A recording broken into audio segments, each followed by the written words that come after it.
Hello everyone, how are we doing on this fine night? Hope you're doing well. Hope you're comfy, because today we got a very special one. Now, this is my all-time favorite creepypasta character and story. So, make sure you got some snacks with you, you got a drink, and sit back, relax, and enjoy this reading of the creepypasta Bloody Painter. See you at the end. Bye-bye. This is Helen, 14 years old. His dark circles under his eyes. It feels like he hasn't slept enough. He doesn't care about his messy black hair, since he doesn't like to put too much effort in tidying himself up. It's unnecessary. His seat is at the back of the classroom, next to the window. He always sits there, jaws quietly, as if it's everything to him. He doesn't like to socialize with people, making him a lonely one. There is a person being pushed to the floor after school. That's Tom, who is always the victim of bullying. Not because he did anything before. It's just the dislikes of people around him. These things don't happen often, and Helen is used to it. Though, he does feel bad for Tom. He doesn't want to interfere, as it's quite bothersome. During recess, Judy says her watch is missing. As she searches for it, Helen doesn't help her since it's none of his business. Suddenly, sees something flashing in Helen's bag. "What is this?" Hen says, as he puts his hand into the bag, taking out the watch that is trimmed with fake diamonds. Helen is surprised to see it, as he doesn't know how it got in there. "Ah, that's my watch." Judy receives the watch from Ben after seeing the situation. Both of them stare at Helen with a weird glare. "It's not me," says Helen, who's still drawing in his notebook, without raising his head a bit. "Yeah, right." Judy leaves the classroom, and Ben concludes. The following day, as usual, Helen sits at his table drawing. He doesn't notice the atmosphere. Doesn't feel right around him. People start whispering about him, even start calling him a thief. He decides not to explain it for himself, as it's useless to do so. As time passes, Helen becomes a new target, victim to bully. Everything he does now is exaggerated. He doesn't like it, but he doesn't resist. He keeps the feeling in his heart, kept keeping silent until one day, Ben came to him, snatched his notebook with his unfinished drawings in it. "Always with these meaningless things," says Ben, as he tears the few pages out of his drawing, tearing them to pieces, waiting to see Helen's reaction. At this rate, the feelings he has been holding burst out. He punches Pan in the face, starting the fight. Helen isn't that powerful. However, he was beat up in no time. Other students went to see the fight without stopping it. Some people even stomped on his face and his stomach. Right after the bell rings, everyone stops what they're doing and went back to their seats before the teacher came. Helen returns to his seat as if nothing ever happened. The teacher enters the room. "Oh my God, Helen, what happened?" Helen has so many visible bruises on it that the teacher notices right after she enters the room. Everybody turns to look at him, waiting him to give a response while glaring at him. With a murderous look, he said, "I fell down the stairs, miss." Helen replies as the glares disappear.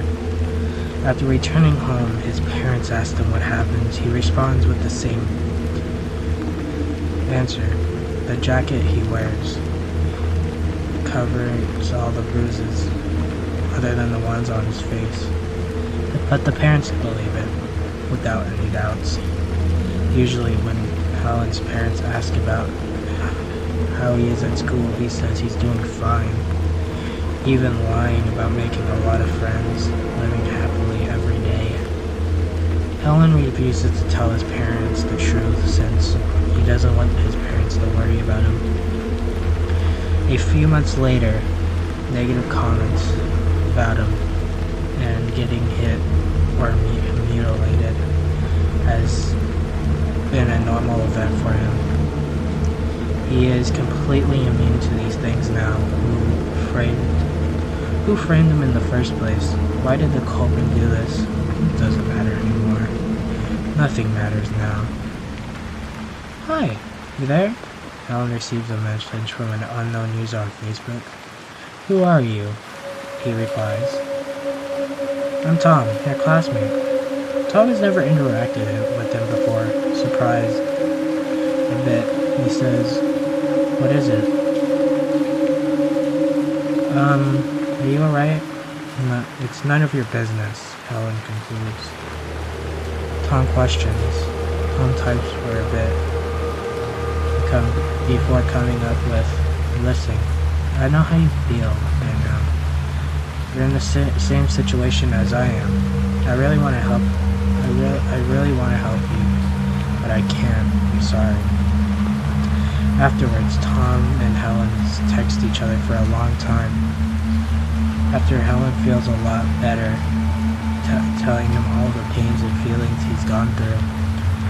He can't even joke around with Tom, using a smiley face to show his happiness.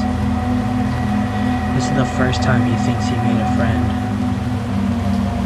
It's a warm weather in the afternoon. Come with me on the roof during first period in the afternoon. We need to talk. Don't ask me why. Tom texted last night. Following his instructions, Helen meets Tom at the top of his roof, waving his hand, walking towards him. "Hey Tom, what's up, friend?" I have something to say, something important, Tom says, with a serious face.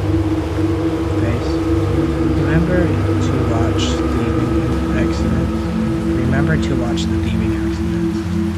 How could Helen forget it? That's how it started all this suffering. Helen nods to show what he remembers. I was the culprit. Tom looked down, scared into his eyes. To look scares into his eyes. What? Helen is shocked. I stole Judy's watch and framed you as the culprit. Why did you do this? With you as the new target of victim, my life is so much better. It's never true that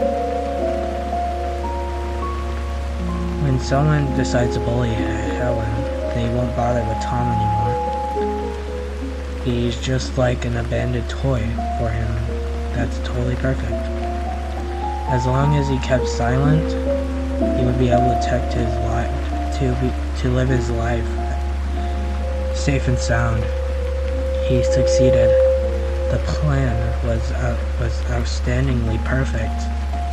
Helen grabs the collar of his shirt, and after pushing around a bit, they end up near the edge of the roof. Tom slips and falls from the roof. Helen grabs his hand instantly and tries to pull him back up, but Helen does not have the strength to do so. I'm sorry, Helen. I'm so sorry. These were his last words before he fell. Helen closed his eyes, scared to look at what happened. He could not imagine what would happen to someone after falling from a 6-story tall building. After the policeman arrive, they have an interview with Helen. He is too horrified by the accident to even say a word. Once again, Helen becomes the topic of discussion between students. Some people think Helen pushed Tom off the roof, but most people think that Tom committed suicide and Helen failed to save him because they saw him grabbing Tom's hand before he fell. That night, Helen was in his room crying and shivering. He could not stop the guiltness from growing inside of him. He needs to calm down.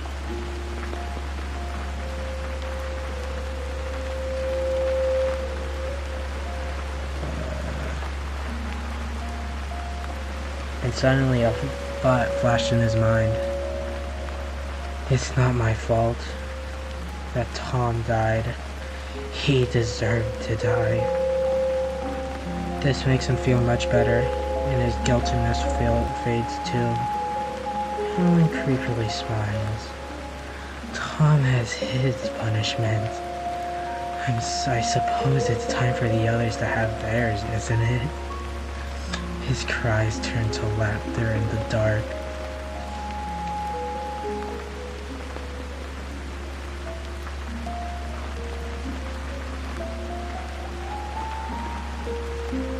Helen's classmates decide to throw a party on the day of Halloween, but it's not to celebrate Halloween. It's just to have their friends to come together to party. Of course, Helen was not invited to the party. The night before Halloween, Judy and Maggie were texting each other on Facebook. Both of them live in the school dorms, and Judy's room is next to Maggie's. At 9:03, Judy, who's coming to the tomorrow? Who is coming to the party tomorrow? I'm so excited.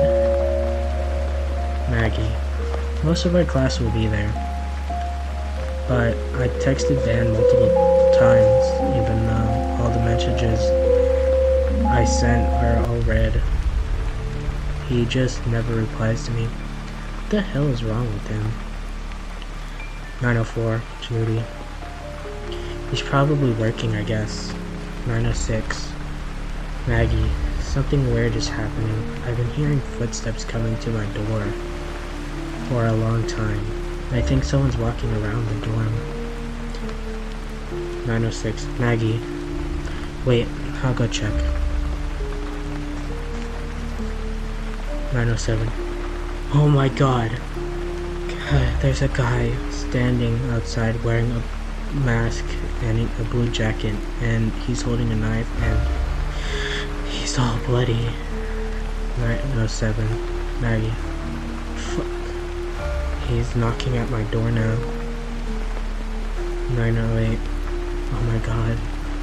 Oh my god. Oh my god. 9:08, Judy. Just calm down and find a weapon or something. 9:08, Judy. Just protect yourself. 9:09, Maggie. He's turning the doorknob. Good thing I locked it. 9:09, Maggie. I'm scared. 9:09, Judy. Maggie? 9:09, Maggie. What should I do? 9:09, again. Judy, just listen. Maggie. Save me! Judy. Maggie, calm down. Maggie? Maggie, you there? The message is shown to be read, but Judy doesn't see Maggie's response. Suddenly, Judy hears the sound of her room door opening. The instant she turns around, she feels a terrible pain in her stomach. A bloody person who's wearing a mask. in a blue jacket bursts into her room and stabs her. That night, all the students who were in the dorm were murdered. No one knows how the killer did it. The murderer used the victim's blood to paint the walls of the room, with most paintings being a picture of a smiley face. Many of the corpses were chopped and mashed, possibly to get more pigments. Helen, the culprit, is still currently missing. However, in the chat room where Judy and Maggie texted each other, a message was written that responds to Judy's first message at 9:03. 11:15. Judy, don't be excited about tomorrow, because there will be no tomorrow.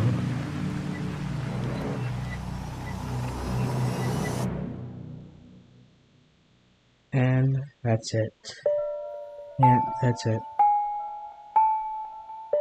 And I hope you enjoyed this video. If you did, make sure you like, comment, all of that. And make sure you put in the comments of what I should look into and read for you guys. Of course, have a fantastic night or day, depending on when you watch this. And just remember, one smile can be the difference of someone living and dying.